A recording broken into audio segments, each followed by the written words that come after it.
Doctor Pawase अर्धांगवायू पुनर्वसन आणि निसर्गोपचार केंद्र, निसर्गरम्य आणि प्रदूषणमुक्त वातावरणात 20 कॉटचे उत्तम मशिनरी आणि सर्व सुविधा उपलब्ध असलेले सुसज्ज निसर्गोपचार केंद्र.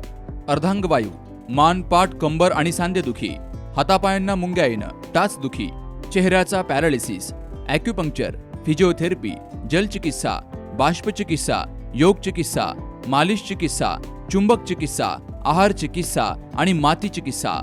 संपर्क डॉक्टर रमेश पावसे, ठिकाण हिवरगाव पावसा, रायतेवाडी रोड, तालुका संगमनेर. संपर्क 9623 25 67 22. ही निवडणूक आपल्या सगळ्यांकरता अत्यंत महत्वाची. पुढच्या काळामध्ये आपलं शहर कशा पद्धतीनं विकास करणार, कशा पद्धतीनं चालवलं जाणार, या शहरामध्ये विकासाचे कामे असतील किंवा शांतता सुव्यवस्था असेल, ही कशा पद्धतीनं नांदणार, हे सगळं ठरवणारी ही निवडणूक आपल्या सगळ्यांची फार महत्वाची दिशा, तालुक्याच्या राजकारणाला आणि समाजकारणाला, विकासाला, सगळ्याला दिशा देणारी ही निवडणूक आहे आणि म्हणून हिचं अनन्य साधारण अशा प्रकारचं महत्व आहे. उमेदवार देत असताना आम्ही खूप मोठी संख्या होती इच्छुक उमेदवारांची. किती चांगले उमेदवार असले, तोलामोलाचे असले, शेवटी एका जागेला एकच देता येतो, 4 देता येत नाही, 2 देता येत नाही. आणि त्यामुळं अनेक चांगले उमेदवार असताना त्यात आम्ही ही निवड केलेली आहे. आता दिलीपराव पुंडांच्या बाबतीत काय सांगायचं, कालच कुठेतरी बसलो होतो, बरेच वेळा सांगतो मी. दिलीपराव पुंड हे असं व्यक्तिमत्व आहे, असे नगरसेवक आहेत की जर सगळ्या महाराष्ट्रातल्या देशातल्या नगरसेवकांची युनिव्हर्सिटी करायची ठरवली, विद्यापीठ, तर कुलगुरू यांना करावं लागेल. हे काय यांचा कार्यक्रम असेल चालूच सारखे पायी इकडं फिर तिकडं फिर. बरं, आता शेतकरी मंडळी आहे, बरीच मंडळी शेतकरी, त्याच्यात एक शास्त्र आहे, शेतकाम सांगतो मी. शेतात जा, शेतकाम सांगतो. शेतात गेलं का कळतं, तण आलं, रोग पडला, अमुक झालं, तमुक झालं. तसं प्रभागामध्ये फिरायला लागलं काही, इथं नाली तुंबली, इथं पाणी आलं नाही, इथं अमुक झालं, तमुक झालं, याची ही अडचण, याला दाखला नाही, त्याला ते नाही, याच्या मुलाचं काहीतरी अडचणी, हा आजारी आहे, हे समजत चालतं. आणि समजलं का त्याच्यावर उत्तर शोधत चालण्याची पद्धत त्यांची आहे, दिलीपरावची पद्धत आहे. आणि म्हणून ज्यावेळेस आपल्या सगळ्यांना तिथे आपल्याला मैथिलीताईला आता नगराध्यक्ष करता उमेदवार म्हणून आपण देतो. मैथिलीताई खरोखर सांगतो तुम्हाला, आमची जरी आता भाची सून असा शब्द आहे आपल्या मराठीत, भाचीची बायको म्हणजे भाची सून, परंतु डॉक्टर आहे ती, अत्यंत हुशार, अत्यंत सालस, वागावं कसं हे कळणार, भक्कम दमदार आहे बरं का. परत तो सांगतो, मराठीवर प्रभुत्व, इंग्रजी चांगली येते, हिंदी चांगली येते, कन्नड चांगली येते, तेलुगू चांगली येते. आता कोणती भाषा राहिली मला काही समजा ना. कोणत्याही भाषेत गमतीदार तुला सांगतो, मुद्दाम प्रयोग करायला हरकत नाही. स्वयंपाकामध्ये सुद्धा मुद्दाम जावं आणि दक्षिण भारतातले निरनिराळे जे काही पदार्थ असतात इतके सुंदर करते, इतके सुंदर, हाताला चव आहे तिच्या हाताला चव आहे ना, तर कामाला चव राहील एवढं तुम्हाला सांगतो. आणि आपण ज्यावेळेस नगराध्यक्ष देतो त्यावेळेस काही पाठीशी माणसं असावं लागतील आज सभागृहात, जे त्या अनुभवी आहे तिथला, कसे प्रश्न सोडवावेत, कशी मीटिंग हाताळावी, कशा पद्धतीने पुढं आपल्याला शहर सांभाळायचं. आणि हा सगळा दिलीपरावांचा अनुभव आपल्याला गरजेचा आहे हे नगरपालिका चालवताना. परंतु त्यांना देत असताना खूप काळजीपूर्वक, खरं म्हणजे डॉक्टर तांबेंनी, दुर्गाताईंनी, सत्यजितनं, डॉक्टर हर्षल, माझा बी सल्ला घेतले. आणि त्यातल्या त्यात कसं सर्वसामान्य कुटुंबातली चांगली माणसं त्यामध्ये देण्याचा प्रयत्न आपला याच्यामध्ये राहिलेला आहे. 4 दिवस काश्मीरला थांबले तुम्ही, तर 5व्या दिवशी काश्मीरचा तो डोंगर, बर्फ, हिरवं काही दिसत नाही, कारण ते डोळ्यात बसून जातं. उद्या तुम्ही समुद्र किनाऱ्याला मुंबईला बसले तर 2-3 दिवसांनी ते समुद्र दिसायचं नाही, तुम्हाला काही वाटायचं नाही. तसं तुमचं संगमेरचं झालंय. सगळं चांगलं आहे पण दिसायला तयार नाही आपल्याला. अरे काय पाहिजे तुम्हाला, कुठं कधी हे झालं, आपलं धरण झालं किंवा पाणी आलं एवढं दिसतं आपल्याला, ग्लासभर पाणी दिसतं आपल्याला. अरे ग्लासभर पाणी आलं कसं, जे धरण होणार नव्हतं ते झालं कसं, त्या प्रकल्पाचं पुनर्वसन झालं कसं, त्याला निधी आणला गेला कसा, त्याला कसं आउटलेट ठेवलं कसं, पाईपलाईन 38-40 किलोमीटरची पाईपलाईन आली कशी, इथं आल्यानंतर पूर्णपणे नवं जाळं संपूर्ण शहरामध्ये सगळं नवं जाळं तयार केलं, जुनं काढून नवं जाळं केलं, नवीन पाण्याच्या टाक्या केल्या गेल्या आणि जे खड्ड्यातून पाणी तुम्ही लोकांना काढावं लागत होतं ते तुम्हाला घरात दुसऱ्या मजल्यावर मिळायला लागलं. आणि खरं सांगतो मी गमतीनं म्हटलं अभ्यंग स्नान जे होतं दिवाळीचं केलं ना रे पाण्याने सगळ्यांनी चांगलं, बरोबर आहे ना? ते निळवंड्याचं होतं. तुम्ही गाड्यात होता ना ते सहज निळवंड्याच्या पाण्यात. अरे लोकांना प्यायला मिळालं पाणी चांगलं, आपल्या गाड्या आपण जर धुतोय निळवंड्याच्या पाण्याच्या पाहिजे काय? तुमच्या डॉक्टर जे असतील तुमचे फॅमिली डॉक्टर सगळ्यांना विचारा की त्या अगोदर पोटाचे आजार किती होते, आता काय परिस्थिती. पाणी इतकं चांगलं तर पोटाचे आजार गेले. मला वाटतं खरं म्हणजे याला काही किंमत द्यायची का नाही आपल्या सगळ्या? कुणीतरी केलं त्याला काही तुम्ही देणार का नाही मार्क? त्याला मार्क दिले पाहिजे. शहर सुद्धा शहरातली स्वच्छता दुर्गाताईचं म्हणजे खरं म्हणजे सकाळी सकाळी घंटा वाजायला येते, ओला कचरा सुका कचरा, झोपातून उठवायचाच कार्यक्रम चालू झाला. तर त्याचा एक परिणाम झाला की तुम्ही जा उपनगरांमध्ये स्वच्छता पहा बरं कशी दिसतंय. आता थोडी गडबड झालेली नाही असं नाही. प्रशासकाच्या काळामध्ये सुद्धा प्रशासक तिन्ही पळून जायला लागल्यामुळं नवे नवे प्रशासक येत गेले. आता थोडी गडबड झाली असली तरी जे स्वच्छतेचं कल्चर तयार केलं गेलं त्याचा एक परिणाम आपल्याला सगळ्यांना दिसतोय की आपल्याकडे स्वच्छता आहे. हे झाडं हिरवे कुणी लावले?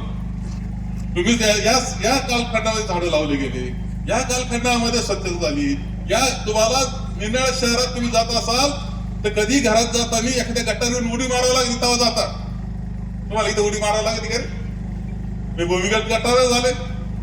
वीज चांगली चालती, अलीकडे थोडं झटकी द्यायला लागली ती, परंतु वीज सुद्धा कोणत्या शहरात नाही इतकी चांगली आपल्याकडे चालते हे लक्षात ठेवलं पाहिजे. कोणीतरी केलंय, कुणीतरी हे काम केलं म्हणून तुमचा नगर नाशिक रस्ता काय काय काय वाटतं तुम्हाला नाही दिसणार तो, पण बाहेरचा पाहुणा आला अरे काय संगमनेरचा सुंदर रस्ता झाला म्हणतात तरी ते कशी काय म्हणतात. आपल्याला नाही दिसत, सवय होऊन जाते ना, आपल्या लक्षात नाही त्यामुळे ती सवय होऊन गेली आपल्याला. काय सुंदर रस्ता, त्यामध्ये फुलाचे तटवे, वर लाईट, इथपासून इथपर्यंत आणि रस्त्याची क्वालिटी काय पहा ना. अरे इथं रस्ता केला म्हणजे कोणाला कळू सुद्धा दिला नाही इतका सुंदर. तो जो कॉन्ट्रॅक्टर मी आग्रहाने एकाला आणलं, म्हटलं अरे बाबा इथं आम्हाला सुंदर रस्ता करून दे. तो रस्ता शहरातून आहे आणि थेट तिकडे संगमेर खुर्द तिथपर्यंत तो आहे. नंतर आता रेंगाळलाय, परंतु शेवटी केलेला आहे मंजूर, आपण पैसे टाकलेले ते होईल. परंतु काय किती सुंदर रस्ता आहे. एसटी स्टँड कोणाचं आहे असं, प्रांत ऑफिस कुठं दाखवा मला असं, कोर्टाची बिल्डिंग दाखवा कुठं मिळत दिसत असेल कुठं तर एखाद्या जिल्ह्याच्या ठिकाणी तरी अशी. नगरपालिकेची इमारत पहा, तिकडे पंचायत समिती पहा, कुणीतरी केल्यामुळे झालं ना रे. हे शेवटी असं लक्षात घेतलं पाहिजे की कोणीतरी मेहनत करता म्हणून होत असतं हे लक्षात ठेवलं. संसारात सुद्धा काय असतं, करता माणूस मेहनत करतो म्हणून संसार. चांगलं पोरग घरात चांगलं आलं, चांगलं पोरग घरात आलं कर्तृत्वान घर फुलतं, संसार फुलतो, आनंदाचं वातावरण तयार होतं. दिवाळी चांगली होती आणि लिजिंग खेळणार आलं मग रे. अरे लक्षात घेतलं पाहिजे, जे चांगलं आहे ना त्याला जपलं पाहिजे.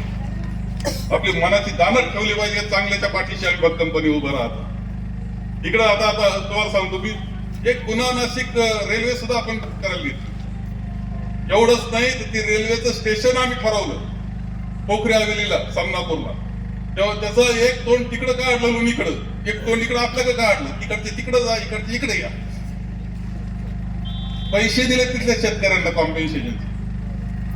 सरकार गेलं, माझं मंत्रिपद गेलं, रेल्वे गेली. कुठं गेली? आलं कोणी तर त्याला विचारलं पाहिजे बाबा रेल्वेचं झालं काय. तुम्हाला महत्व रेल्वेचं कळलं का नाही मला माहित नाही. इथं स्टेशनला बसणार होते तुम्ही तर श्रीनगरला जाणार होते, इथं स्टेशनवर बसणार तुम्ही तर पार चेन्नईला जाणार होते, पार तुम्ही रामेश्वरमला पोहोचणार होते. असे इतकं सुंदर काम. माल चढउतराचं सोनेवाडी जे आहेत निमूच्या जवळ, तिथं मी 400 एकराचा पूर्णपणे यार्ड तयार करायला घेतला होता. कुठे गेली ती रेल्वे समजून घेतलं पाहिजे आपण. कुणीतरी गेलं, ढिलं पडलं कुणीतरी, कच्चं पडलंय कुणीतरी, त्याचा तो परिणाम आहे. तुमचा पुन्हा नाशिक हायवे चांगला होतो, बायपास होतो, आपोआप होत नाही. अरे नगर मनमाड होत नाही, तुम्ही पहा ना. तुम्ही नगरकडे गेले का रे तुम्ही कधी? येवले साहेब गेले असतील कधीतरी. जायचंच कंटाळा येतो. हा? जायचंच कंटाळा येतो. जायचंच का कंटाळा येतो. का तो का होत नाही हा का होतो याचं उत्तर शोधलं पाहिजे तुम्ही. हा होतो इथं होतो आणि त्याच्यावर डांबरी बराच तरी कॉन्क्रिटिंग चालू होतं, आपोआप नाही होत. विमानतळ कसं काय आपल्या इथं जवळ आलं तुम्हाला माहितीये का? कुणी ती जागा ठरवली, ऍक्विजिशन कुणी केलं माहिती घ्या. तेव्हा हे सगळी धडपड असते म्हणून हे सगळं फुलतंय. लक्षात निळवंड्याचं पाणी जसं इथं आलं तसं लोकांच्या शेतात जात आहे दुष्काळी भागात. तिथं जे पिकणार आहे तिथे शेवटी बाजारपेठ इथं फुलणार आहे हे लक्षात ठेवलं पाहिजे. वर्षभरातले अनुभव काय मुद्दाम तपासा. अलीकडे जाऊ द्या जास्त वर्षभराचं बोलत नाही, या 8 दिवसातच बोलू आपण. फक्त 8 दिवसामध्ये कोणाच तरी हात तुटला म्हणे. मी एवढंच विचारील, मी तुम्हाला जबाबदारी देणार आहे. हात तोडणारा कोण, कोणाच्या गाडीत बसत होता, कोणाचा कार्यकर्ता तपासायला हरकत. पोलीस स्टेशन मध्ये मारामारी, एक तर पोलीस स्टेशन मध्ये मारामारी, पीआय बसलेले, पोलीस इन्स्पेक्टर पोलीस स्टेशन मध्ये. अरे दरारा असतो खरं म्हणजे. मारामारी केली गुंडांनी समोरासमोर. हे बिचारा पाच बसलं गरीब पिळाला काय तुम्हाला मला कळा ना. आणि त्याचा परिणाम असा की दुसऱ्या दिवशी त्याच्यावर धावून गेले. काही काम पटायला पाहिजे होते ना त्याच दिवशी. कोणते नेत्याचे कार्यकर्ते असेल त्याला सांगायला पाहिजे, नालायक लोक आहे तुमचे किती येऊन मारामारी करतात, कान पटवून सांगायला पाहिजे. का नाही सांगत? कस काय सापडलं 43 लाखाचे ड्रग्ज? कुठून आले ते? 43 लाखाचे ते ड्रग्ज, त्या गोळ्या कोण खाणार होते? आपले पोरं बाळ खाणार, ते लक्षात ठेवा. आयुष्यातून उठणार होते. आता म्हणते आम्ही जप्त्या आम्ही करायला लागलो. अरे कसं जप्त्या कर? कोण त्याच्या मागे? ते इंजेक्शन पकडले मध्ये, इंजेक्शन ड्रग्जचे इंजेक्शन घेतले का 2 दिवस तर राहतो माणूस. कोण पकडलं गेला तुम्ही माहिती घ्या. याच्या माग कोण? हे बघा आपण बोलण्याची लोकांना माहिती घ्यावते. या गोळ्यांच्या मागे कोण याची माहिती लोकांनी घेतली पाहिजे. हे कुठून येतात त्याची माहिती घेतली पाहिजे. मध्ये तर ड्रग्जचा जो सगळ्यात मोठा माफिया म्हणे त्यांनी ते एसटी स्टँडवर भाषण केलं म्हणतात. एसटी स्टँडवर भाषण ड्रग्जचा माफिया करतो. एवढं संरक्षण, एवढा दर्जा त्याला, एवढं मोठं स्थान त्याला देतो तुम्ही. आणि अशात स्थान देणं, इथे एंट्री देणं, हे कोण देतं हे तुम्ही तपासा. तुमची शांतता सुव्यवस्था राहणार नाही. गुंडागर्दी वाढायचा कार्यक्रम श्रीरामपूरला. आज काँग्रेसच्या अध्यक्षालाच पार्टी त्याला किडनॅप केलं, त्याला मारहाण केली. तुमच्याकडे सुद्धा फार हे बरं का, जर चांगल्याची आप घ्यायला इथं सुरुवात झालेली दिसते तर गरीब माणसाला फिरता सुद्धा यायचं नाही रस्त्यावर. ही परिस्थिती तुमची निर्माण होऊ शकते हे लक्षात ठेवा. मी काय हे काळजी काय करतो असं आहे का? मी एक वडीलधारा माणूस आहे. तुमचं नेतृत्व इथं सांभाळलेलं आहे, महाराष्ट्र सांभाळलेलं, देशात काम केलेला माणूस मी. विधानसभेमध्ये मागच्या टर्मला होतो मी. सभागृह किती गोंधळ असला मी उभा राहिलो तर सभागृह खाली बसून घेत होतं. हे तुमचा सन्मान होता हे लक्षात ठेवलं पाहिजे तुम्ही सगळ्यांनी. तुमचा सन्मान होता. मला असं वाटतं एखाद्या कसं वडीलधाऱ्याला असं वाटत असतं तेव्हा आमचं काही वय वाढ होत आणखी काही टर्म घेतात असं नाही. तरी बदल असतो सगळ्यांच्या जीवनात. कुटुंबात आहे, नवा येणार असतो, करता होणार असतो. यावा आपण नीट यावा. प्रत्येक वडीलधाऱ्याला काय वाटतं पुढचा माणूस असा यावा की त्यांना संसार चांगला पुढे न्यावा असं वाटतं ना तुम्हाला. आम्हाला असं पुढचा वंशज असला पाहिजे असं वाटतं. आम्हाला असं वाटतं की हा तालुका सांभाळण्याचं काम हे पुढे झालं पाहिजे, जे आम्ही चांगलं केलंय. काही लोकांना मोडावं वाटतं, तोडावं वाटतं. मला असं वाटतं ते जपलं पाहिजे, वाढलं पाहिजे. आणखी सुंदर संगमनेर शहर शांत सुंदर बंधुभावाचं आहे, जातीपातीच्या पलीकडचं आहे. ते आणखी पुढे चांगलं गेलं पाहिजे एवढी आमची इच्छा आहे. याच्याकरता आता एवढं ओरडू सांगतोय मी. आता काय सांगायचं तुम्हाला? एवढं सांगून जर काही समजलं तर धन्यच मग तुमची. तेव्हा निवड नगरपालिकेनं हे दुरुस्त होणार नाही, आणखी काम करावं लागणार. जिथं जिथं चुकतं तिथं संघटित पद्धतीने गेलं पाहिजे. मध्ये मध्ये एक आलंय कीर्तनकार काहीतरी उलट पालट बोलले, झाला गोंधळ. तिथं ती गाडी फोडली. खरंच गाडी फोडेल होती का रे त्याची? 2 लाखावरती देखते ना आपल्याला क्या करेल. आता पुन्हा असा खोटा नाटा आरोपाचा गोंधळ करतील, आमच्यावर आरोप करतील काही कदाचित. पर्याय राहिला नाही, यांच्यावर आरोप करा, खोटे दाबून करा आरोप. असा कार्यक्रम होणार. तुम्ही खरं खोटं तपासलं पाहिजे, लक्षात ठेवा. आणि खऱ्याच्या बाजूने उभं राहा, काम करणाऱ्याच्या बाजूने उभं राहा. मी तुम्हाला सांगतो की ही समिती जी निर्माण केली, संगमनेर सेवा समिती, हे सिंहाचं चिन्ह, मैथिलीताई आणि तिची टीम तुमच्या करता मनापासून काम करेल ची ग्वाही तुम्हाला या निमित्तानं मी देतो. चूक करू नका, बिलकुल चूक नाही झाली पाहिजे. सगळे सिंह चालले पाहिजे, 31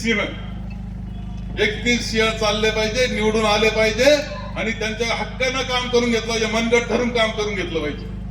काय बिघडत नाही आणि चांगलं काम करून घ्यायचं, काय बिघडत नाही. आणि याकरता आपण 2 तारखेला मतदान सगळ्यांनी करायचं. 2 तारखेला मतदान करायचंय. तालुक्यात जे बिघडलेलं वातावरण दुरुस्त करण्याचा प्रयत्न आपल्याला करायचा. पुन्हा एक सुंदर तालुका आपल्याला निर्माण करायचा आहे, सुंदर शहर निर्माण करायचं. आणखी पुढे जे जे बदल असतील चांगले, ते प्रत्येक बदल आपल्याला करायचे. याकरता आपण सगळ्यांनी मदत करा, सहकार्य करा, फिरा.